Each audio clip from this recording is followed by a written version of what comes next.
Hello. It's so wonderful to see all of you. What a beautiful group. This is kind of a different experience for me because I'm actually in a room full of people who are joining us in the flesh. It wasn't my plan, but I taught a craniosacral class all day today. And so some of the students and some of the assistant teachers stuck around. And so they're with us in the room, which is kind of fun to be in an actual room with people and also in a Zoom room. Do you all want to say hi?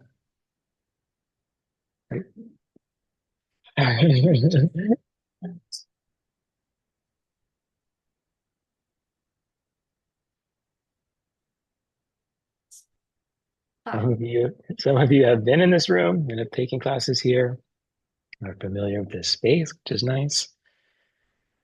Um, and so I realize I don't really have the right equipment to do it in person simultaneous with Zoom because I probably should have a camera like way back there and not have a computer in front of my face, but we're going to do it anyway. Hope that's okay. All right, welcome. First, I want to invite everyone to really make themselves comfortable.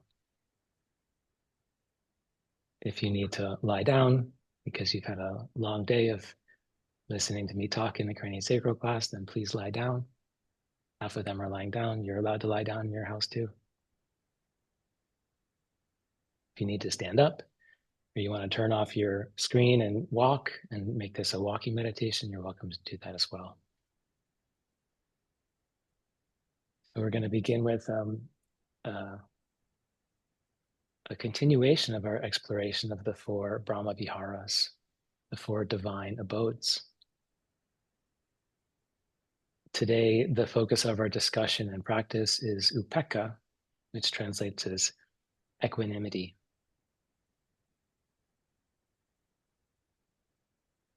Sometimes the translation is neutrality of mind. And Bhikkhu Bodhi, who's a wonderful translator of the original Pali text, he said the word Upekkha can be translated literally as there in the middleness. There in the middleness. I find that translation to be particularly interesting, there in the middleness. Jack Kornfield says the true equanimity is the capacity to be spacious and loving and peaceful as all things arise and pass. Of course, that's our intention, to be able to be spacious and loving and peaceful as all things arise and pass. Adidhamma refers to this as one of the universal beautiful factors of mind.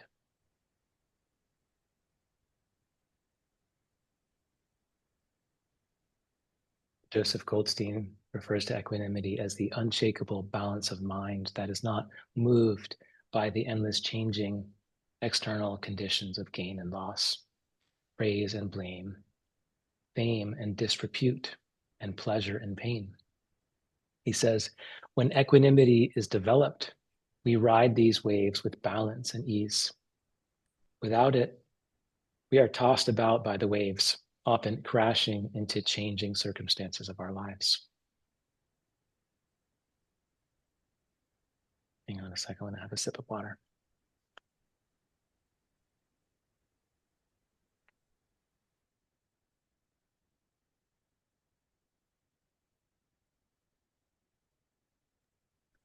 I've been talking all day, so my voice is tired. We often think about gain and loss in terms of like the bigger movements in our lives. So we fall in love, or we end a relationship, babies are born, and then inevitably we all die. The economy expands and contracts, people get hired, and then people lose their jobs. Stock market goes up and down all day. The political candidates move up and down in the polls based on how people perceive the debates last week or how the news reports the different truths and mistruths. So equanimity can be a great gift and offer us a lot of peace amidst all the changes and all the drama that takes place in our world. Also, in more subtle ways, we need equanimity in our spiritual practice. It's easy to have an expansive spiritual experience and then think, yes, now I've got it, I'm in. And we tend to want to cling to those states, and we want those like beautiful, pleasurable states to stay forever. And then inevitably our experience changes. We get bored, or we get anxious, or we get depressed, or distracted, or angry. And then we think, damn it, what did I do wrong? What, I just had it. Now I've lost it. I thought I was like plugged in, and now it seems to be completely gone. So cultivating equanimity is a process of remembering that all states come and go.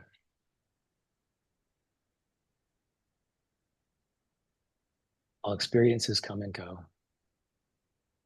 All thoughts come and go. All emotions come and go. All material things come and go.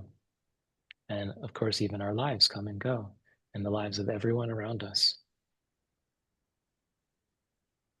Joseph Goldstein uses the mantra for equanimity. He likes this mantra: anything can happen anytime. Anything can happen anytime. And so the intention is not to live in fear or some kind of despair that everything's going to go wrong, but just to stay in touch with reality, that all things change, and hopefully take refuge in this universal truth. The conditions are always changing and often outside of our control. From the Dhammapada, the Buddha said, "A mountain is not moved by the wind. So a sage is not moved by praise and blame." And in another text, the Buddha is quoted to say, "Praise and blame, gain and loss, pleasure and sorrow come and go like the wind. To be happy, rest like a great tree in the midst of them all." So I like this second quote even better, because um, the tree is moved by the wind. The mountain analogy works for me. It's referring to a very developed state of equanimity, which perhaps maybe we've all touched at different points in our lives. And we can get there to this place where we really are the mountain and we're not moved. And we'll talk a little bit more about the super developed states of equanimity. But we can also have equanimity in our ordinary lives. We can bring more of that in. And so in the tree analogy, the tree is moved by the wind. The leaves blow, leaves change color, and the wind helps them fall off. Branches sway with the wind, and sometimes they even break. And sometimes, even if it's a big storm or a big wind, the entire tree will come down. And so this actually feels more accurate to our lives, because we are affected by what happens in our world. We're affected by what happens inside of us. And like the tree, we're destined to eventually get injured or sick and eventually die. And even then, there remains the possibility to rest amidst all that movement, and to rest in it all and be happy. So that is available to us, even as we're this tree in the wind.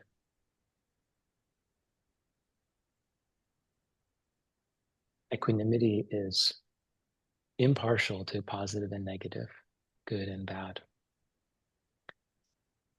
And it is impartiality, equanimity's ability to hold all equally, that gives the other Brahma Viharas their boundless capacity. That is a Joseph Goldstein quote. So equanimity is what gives all the other qualities of the heart, all the other divine abodes, their boundless capacity. So essentially, this means to not have fixed views, to not judge what happens as good or bad, as positive or negative, and to not believe that some things should happen while other things shouldn't happen.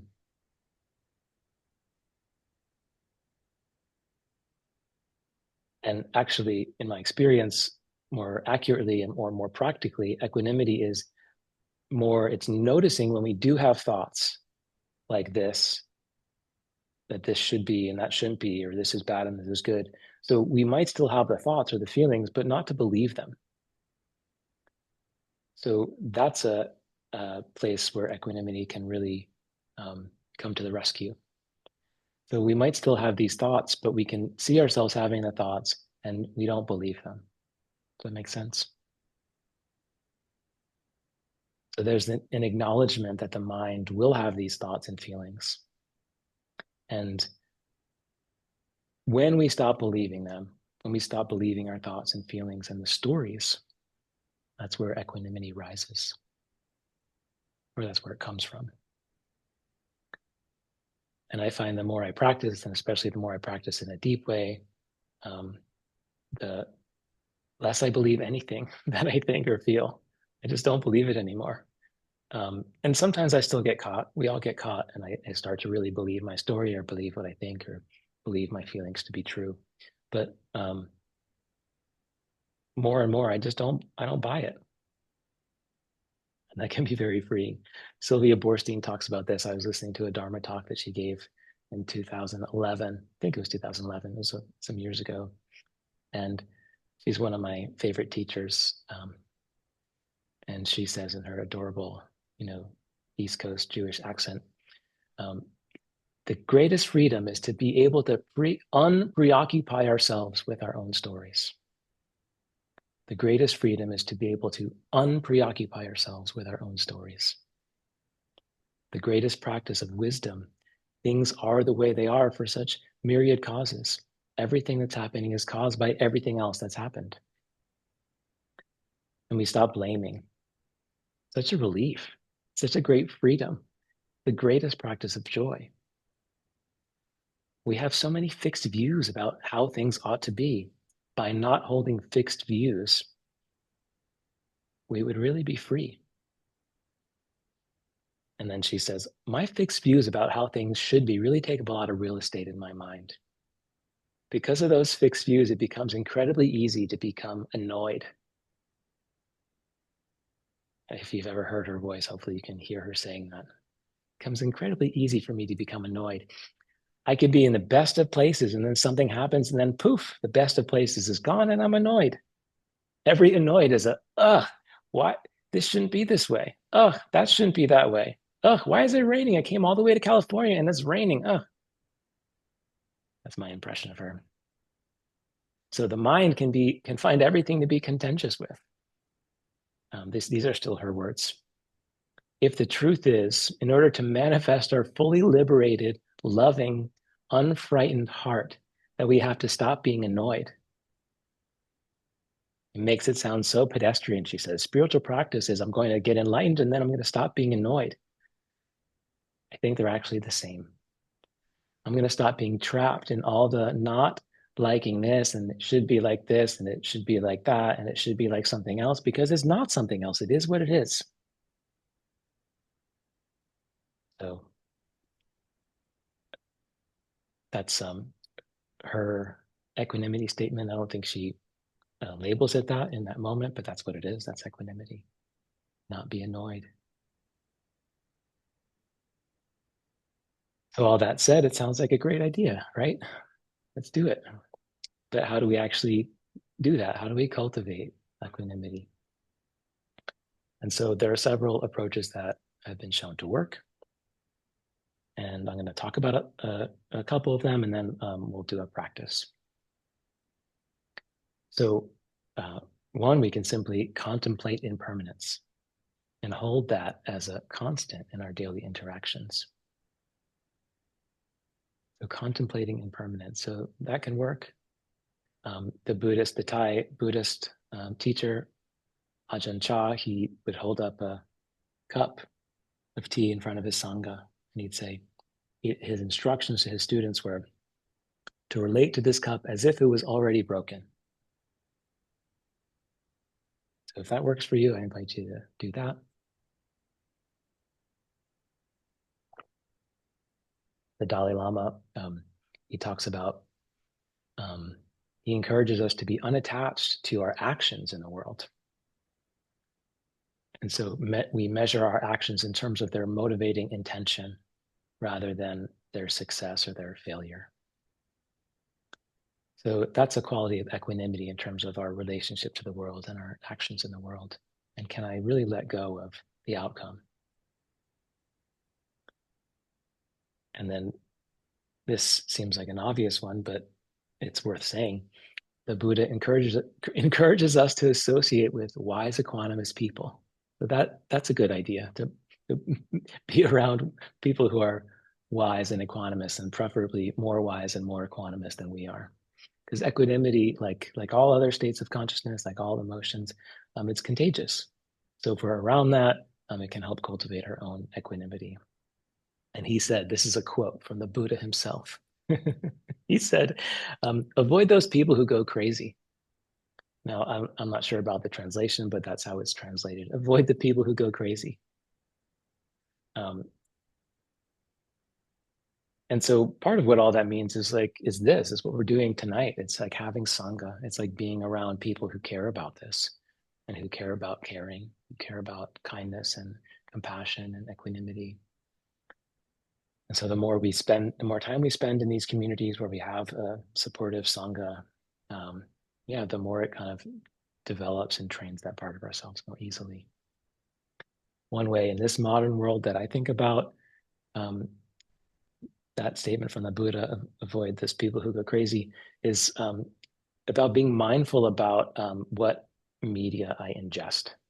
So whether it's mainstream media or social media, it's designed to exploit our emotions, and it perpetuates this cycle of these huge ups and downs towards fear and greed and likes and dislikes and wanting and hatred or aversion. So, if we can be more mindful about what we expose ourselves to in that level, we are have the potential to build our equanimity pathways or our equanimity muscle more.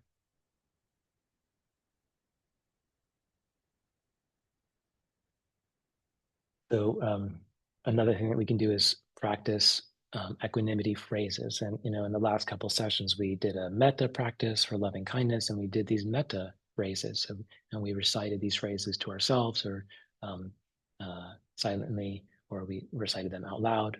And then we did a karuna practice last week for compassion. So we have these phrases to help cultivate compassion. And similarly, there's certain phrases that are designed to help cultivate equanimity. And we're not going to do the practice like that today, but I'm going to recite some of the possibilities. So if you like them, you can practice them, and certainly worthwhile using phrases like this. So in the same tradition of these classical metta and karuna phrases, you might say something like this: May you learn to see the arising and passing of all things with equanimity and balance. And so we would do the same practice where we start with a person or a being that we really easily love, we have a really easy relationship with. And it's good to start with an easy relationship. So we picture our daughter or our cats or our dog or our beloved spouse or our friend or teacher, whatever the easy relationship is. And you hold them in your eye or in your heart, and you say these phrases. May you learn to see the arising and passing of all things with equanimity and balance. May you have true equanimity. May you be balanced and peaceful. May you live with a peaceful heart. So those are kind of the basics. And then we do the same thing for ourselves. May I learn to see the arising and passing of all nature with equanimity and balance. May I have true equanimity. May I be open and balanced and peaceful. May I remember that all beings are heirs to their own actions, and that their lives arise and pass away according to conditions and deeds created by them. Now, some of the translations are, may I remember that all beings are heirs to their own karma. So if you like that word karma, that's a concept you can use. And then you might say, Their happiness or unhappiness depends on their actions, not on my wishes. So those are kind of the classical phrases, and so I invite you to, work with those and make them a part of your life, and it feels meaningful. Um, but the way that I want to practice today is a little different, or maybe it's even more basic. Um, the idea is that with wise attention and continuous mindfulness, we can incline our minds towards equanimity naturally as we witness moment after moment the changing nature of our experience. So the more we can be mindful and watch the changes, the more equanimity will arise because we see how transient everything is. So the practice and development of concentration or mindfulness leads to equanimity.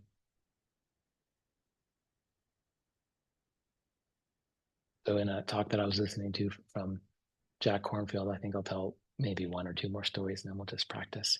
Um, Jack Kornfield talks about a deeper level of mindfulness. So you're having this experience, and we use the word. Well, we'll talk about Vedana in just a moment, but it's pleasant and it's unpleasant, or it's neutral, or we're doing all these mindfulness practices and watching our mindfulness of our body and our breath. Um, and then the question comes, well, who or what is knowing this experience? And we begin to look directly at consciousness itself, directly at mind. So this is the kind of deeper practice of mindfulness where we're questioning, where is this consciousness even coming from? And Jack's teacher, one of his teachers, Ajahn Chah, so he was practicing in the forest and in the monastery in Thailand in the jungles for years. And he was having all kinds of beautiful experiences and these beautiful deep meditations of stillness and all this light and beautiful concentration experiences of samadhi and jhana and good things and difficult things. And, he was really feeling like he was getting it because he was, in this life as a monk in the monastery. And he went to visit one of the other great masters of his day in the Thai forest tradition. His name was Ajahn Mun. And Ajahn Chah, he told Ajahn Mun about all of his experiences. And he's like, kind of like, am I getting it? Is this right? What do you think? Um, and Ajahn Mun looked at him and he said, Cha, you're missing the point. Those experiences are just experiences. Even the glorious ones, they're just like movies. They appear on the screen and they disappear on the screen. The only liberating question to ask at the deepest level is, to whom do they happen?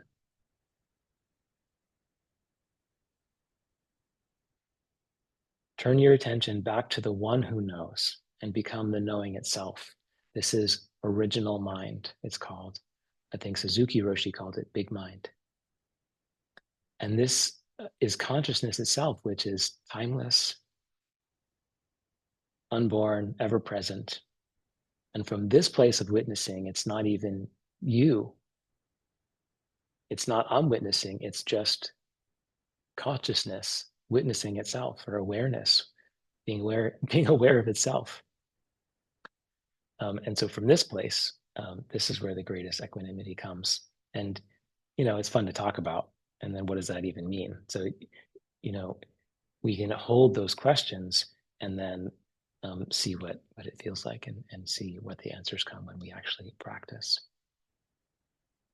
So one more quote from Ajahn Chah. He says, we talk about our training and our practice as stopping the war. He says, we human beings are in conflict, at battle, at war with so many things, with one another, with our ideas, with our ideals, with our wishes, with our hopes. We're in conflict when it's too hot. We're in conflict when it's too cold, how it tastes, how it sounds, how they are. And then he says, why not step out of the saddle, step off the battlefield, stop the war, find that place of peace that's beyond and around, that's larger than all those conflicts. Why not live in peace? So this is the invitation. I'm going to stop talking um, for a moment so we can sit together. But I'm going to just give a simple instruction. We're going to return to this practice. This is contemplation of feeling, or Vedananupasana. This is the second foundation of mindfulness. And again, I talked about it in our classes in June. The word Vedana is the Pali word, and it refers to feeling tones. So it's not exactly emotions, like feelings meaning emotions. It means feeling tones. And essentially, any experience, physical, mental, emotional, spiritual, can be categorized in three ways. It's either pleasant or unpleasant or neutral. And so, if it's a body sensation, breath sensation, sounds, we're going to do our best to just label them a soft mental label: pleasant, unpleasant, and neutral.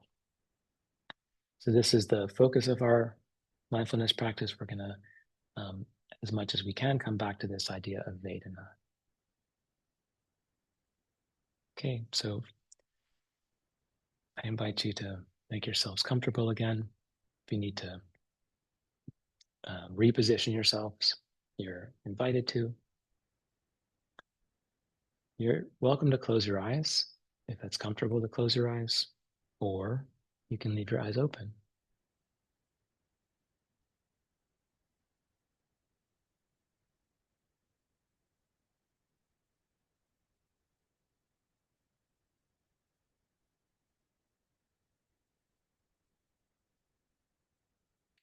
The invitation is to become aware of the body sensations.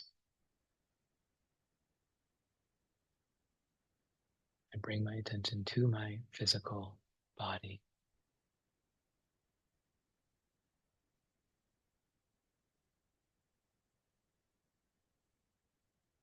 Start here.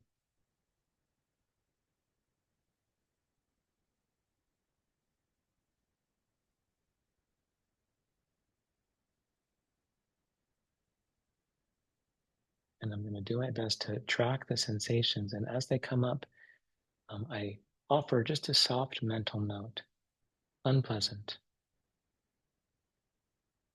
or pleasant, or neutral. And each body sensation that comes into my awareness, I just give a soft mental note.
And then another wave of sensation comes, another cascade of different feelings: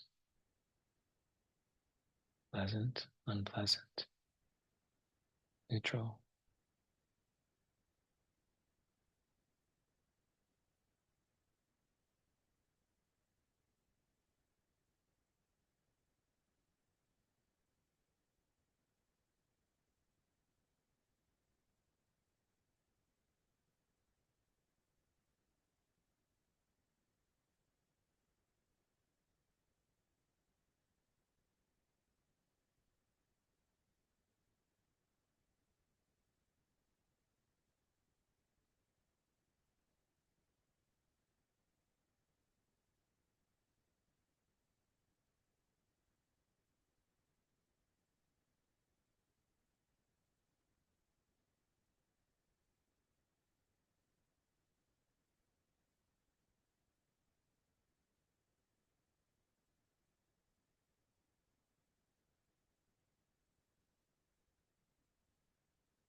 I might become aware of the quality of my breath, breathing.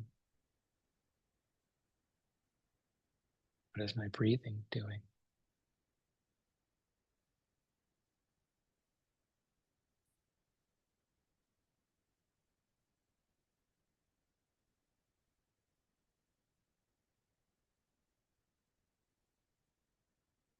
And what mixture of feeling tones are present? A mixture of pleasant and unpleasant or neutral becomes present when I pay attention to my breath.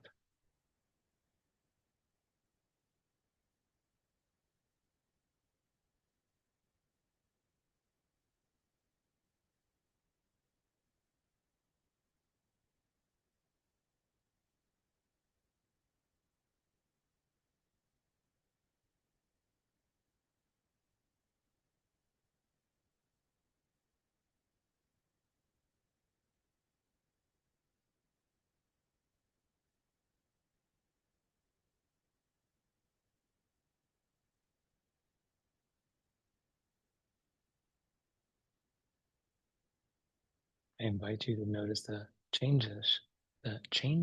excuse me, notice the changes of your experience. So you might track a part of your experience that's unpleasant. What happens when you pay attention to the unpleasantness? Sometimes it becomes neutral. Sometimes it becomes more unpleasant the more you pay attention to it. Sometimes it transforms and becomes pleasant. It used to be unpleasant and now it's pleasant actually. So can I become aware of the changing and not be fixed even in the feeling tones, allow them to be more fluid?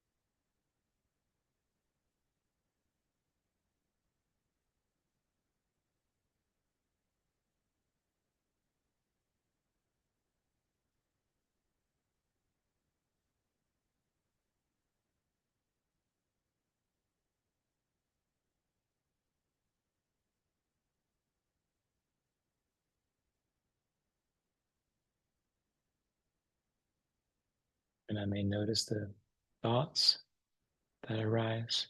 The mind has thoughts naturally that come up. So as my thoughts come up, can I also give a soft mental note? It's like uh, we have permission to interrupt our thoughts just by giving a little mental note.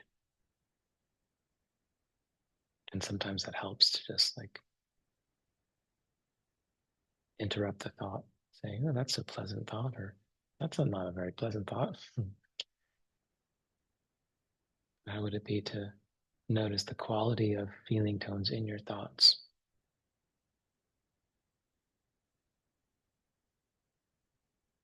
Notice what happens when you notice the feeling tones.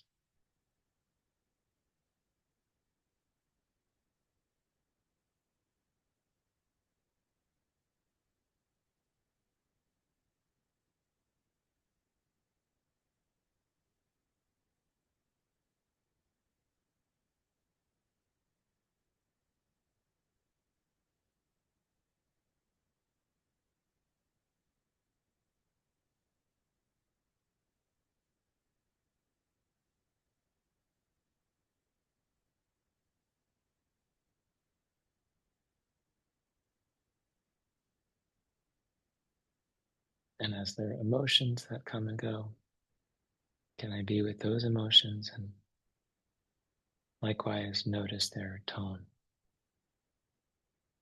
Pleasant feeling, unpleasant feeling or emotion, neutral emotion.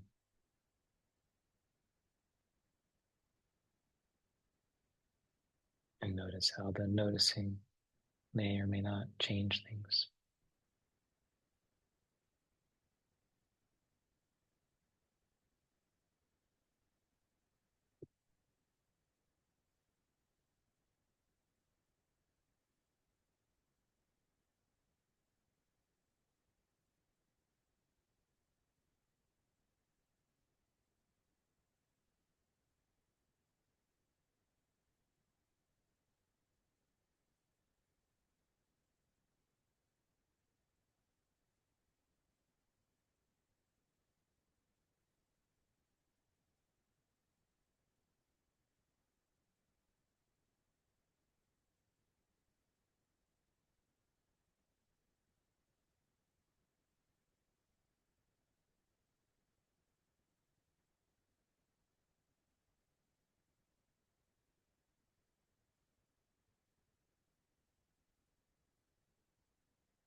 From this place of awareness,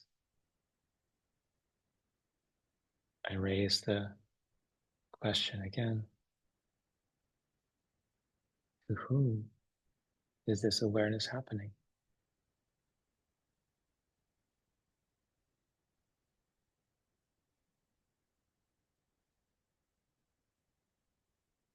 Where is this consciousness, this awareness coming from?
Where does this awareness come from? Where does this mind, this original mind, come from?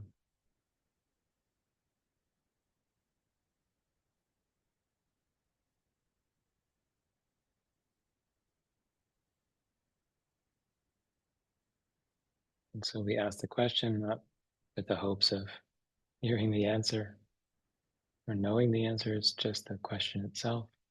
It helps to expand and open into that timeless, ever present consciousness.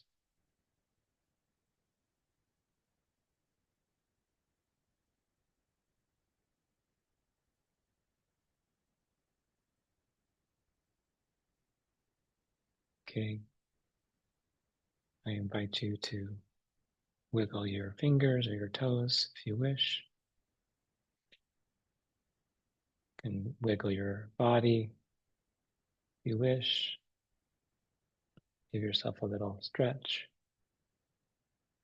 You're free to open your eyes or leave them closed, whatever feels comfortable to you.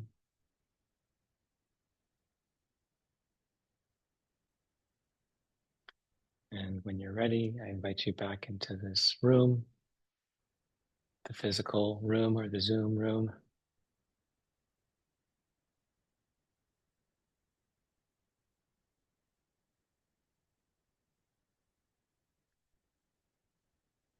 I'm going to take my earbud out so that we can all hear. Can you all still see on the screen?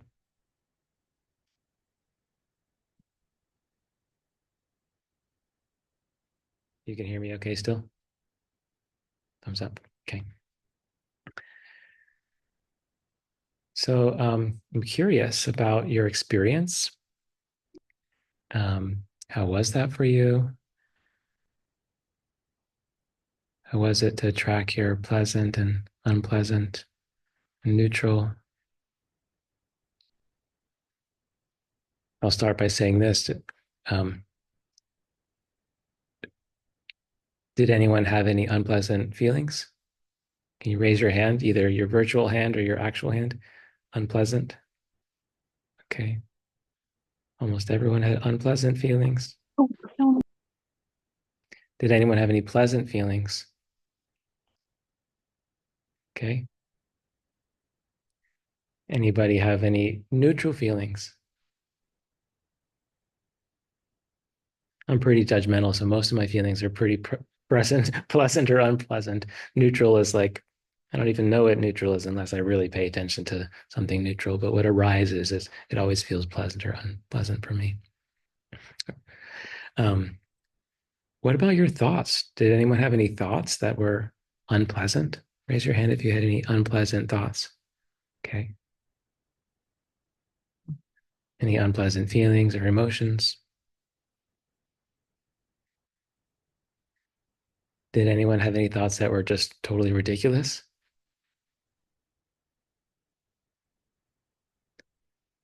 Yeah. So that happens too. Did anyone have any thoughts that were kind of convincing? Like you really believe them?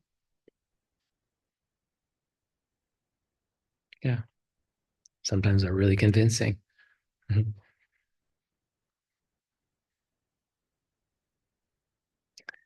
So this happens, this is just part of the mind. It's part of our experience being humans. And the more we pay attention to the changes, I think the easier it is to realize how ridiculous they all are. And then we don't take them so personally. But we still get caught sometimes. Anyone have any personal questions or anything they want to share either in this room or in the virtual room?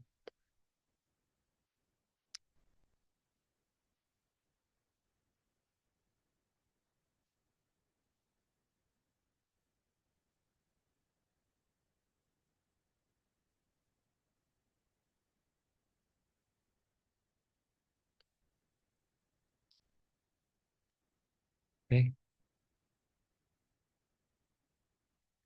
Everyone's pretty peaceful and clear and quiet. That's cool too.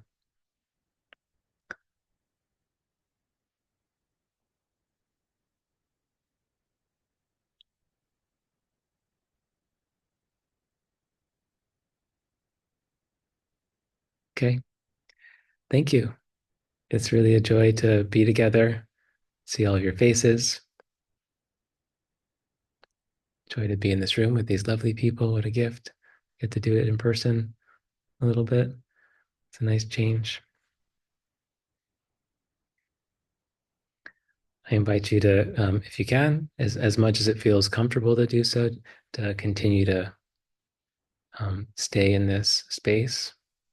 If it feels safe, if you can be with it, kind of have a continuation practice into your evening. See if you can really stay with this as you have dinner or get ready for bed, brush your teeth, whatever you're doing next.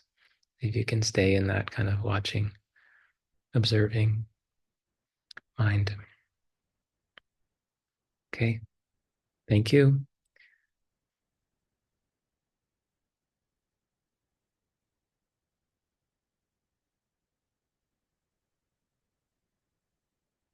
See you next time.